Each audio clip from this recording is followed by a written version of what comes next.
Hello everyone. In this video I'm going to talk about some of the criticisms that I've heard people give of pantheism.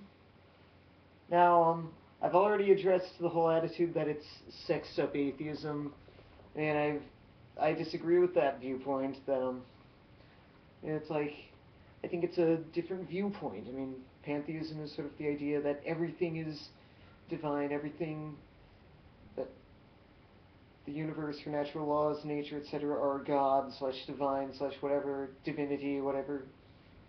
Now, I'm going to start the criticisms I'm going to give that I've heard of pantheism right now. I'm going to start with ones that I've heard from conventional theists. One criticism I've heard is that there's no evidence. Well, I think they're aware that there's evidence for all existence, the universe, for natural laws, nature. But I think their attitude is that there's no evidence for any sort of supernatural, or that there's no evidence against the conventional God. And well, yeah, you're kind of right. There's no evidence against that. However, one comment that I have made is that existence is the conventional God's ultimate master, because for the conventional God to exist, existence needs to exist. But I kind of think, and I don't think of whatever. Okay. Criticism number 2 that I've heard. To a pantheist, the cigarette butt is God, and from smoking cigarettes you get cancer, which is also God. So all these disgusting, terrible things are also God. Now, the criticism that I heard in response to that was, well, the cigarette butt comes from and was created by God, and cancer was something that God allowed there to be. So that's the response I've heard to that criticism.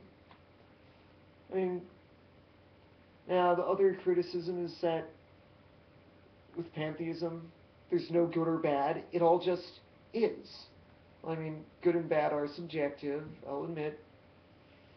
But then, in the case of conventional theism, having sort of God's ideas of good and bad, usually the opinions of God coincide with what the individual says God thinks is good or bad, or what the individual heard from someone else. And it's not necessarily, it's still subjective. So, yeah. Now, the criticisms I've heard from atheists, besides pantheism being sexed up atheism, what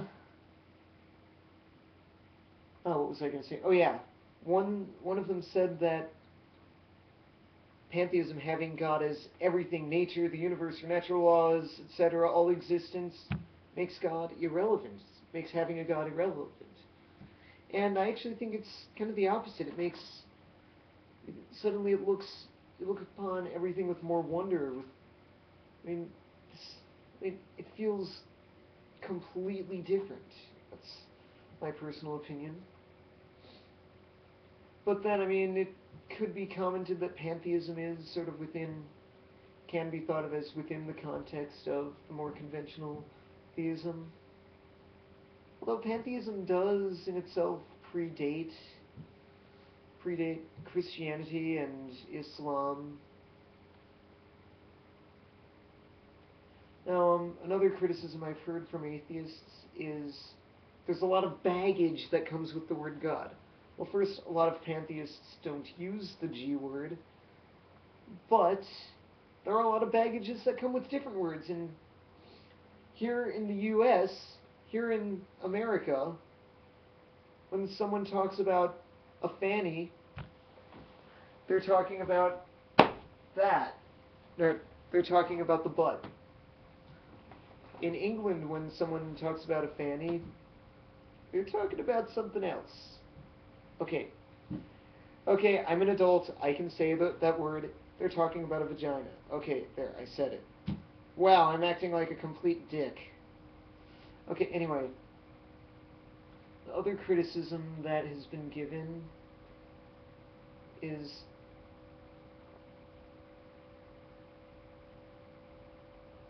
from atheists.